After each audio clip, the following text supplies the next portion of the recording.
Kita dari kelompok 1 akan mempresentasikan hasil diskusi kita. Sebelumnya, untuk izin memperkenalkan diri, nama saya Salvita Sari. Nama saya Farida Faruji. Nama saya Doni Permana. Nama saya Aishani Fitri. Nama saya Yuda Melia. Nama saya Aisha Mahir. Oke, untuk mempersingkat waktu, langsung saja kepada pemateri pertama. Indonesia adalah negara pertama yang mengakui kemerdekaan Indonesia pada tanggal 25 Maret 1946 melalui Konsul Jenderal Muhammad Abdul Muhyin yang bertugas ke Yogyakarta pada tanggal 13 Maret sampai 16 Maret 1949. Tujuan kedatangannya adalah untuk menyampaikan pesan dari Liga Arab, organisasi yang terdiri dari bangsa Arab. Sebelum berhasil meyakinkan Qatar, Irak, Syria, dan Arab untuk mendukung kemerdekaan Indonesia. Kemampuan de jure adalah kemampuan kedaulatan yang berdasarkan hukum internasional. Secara de jure, Indonesia baru merdeka pada tanggal 18 Agustus 1945 setelah Undang-Undang Dasar disahkan, dan Mesir baru mengakui kedaulatan Indonesia secara de jure pada tanggal 7 Juni 1945 dan sekaligus menjadi negara pertama yang mengakui kedaulatan Indonesia secara de jure. Perjalanan dari Mesir mendukung kemerdekaan Indonesia ada pada diplomasi. Karena ada perjanjian diplomasi antara Indonesia dengan Mesir.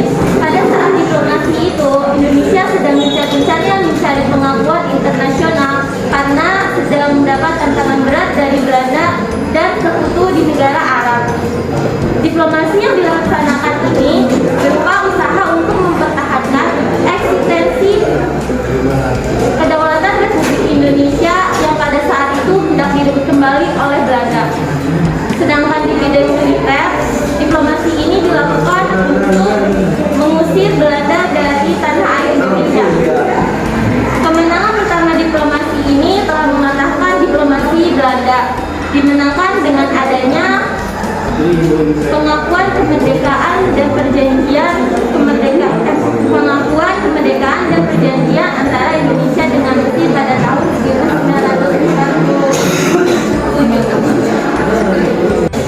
Nah, ini sebelah kanan adalah perjanjian persahabatan antara Mesir dan Indonesia, sedangkan sebelah kiri adalah perjanjian diplomasi antara Mesir dan Indonesia. Yang kedua itu karena ada faktor emosional. Kenapa? Karena ada faktor emosional. Mesir dengan Indonesia sama penduduknya beragama Islam. Bukti dari faktor emosional bisa kita lihat dari organisasi Ikhwanul Muslimin. Bukti dari Ikhwanul Muslimin terhadap kemerdekaan Indonesia, mereka menggalang dana opini lewat media, memberitahukan kepada para mahasiswa Indonesia untuk menulis kemerdekaan Indonesia melalui koran-koran. Tidak hanya itu, Ikhwanul Muslimin juga menolak tabligh akbar dan demokrasi untuk mendukung kemerdekaan Indonesia. Contoh, Abu Rahman Hasan Adam, juga dikenal sebagai Adam Pasha. Ia adalah seorang diplomat Mesir. Ia menjabat sebagai Sekretaris Jenderal Liga Arab pertama pada tanggal 22 Maret 1945 sampai September 1982.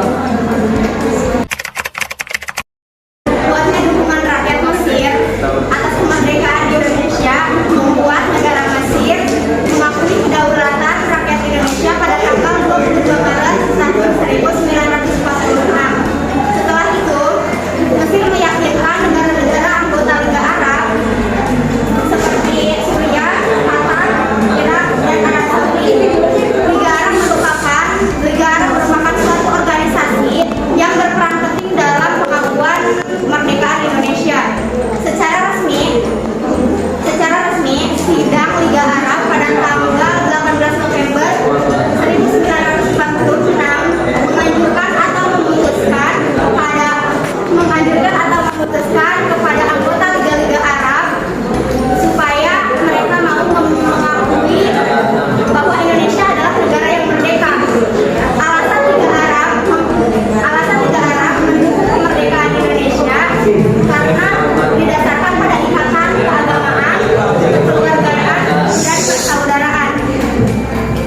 negara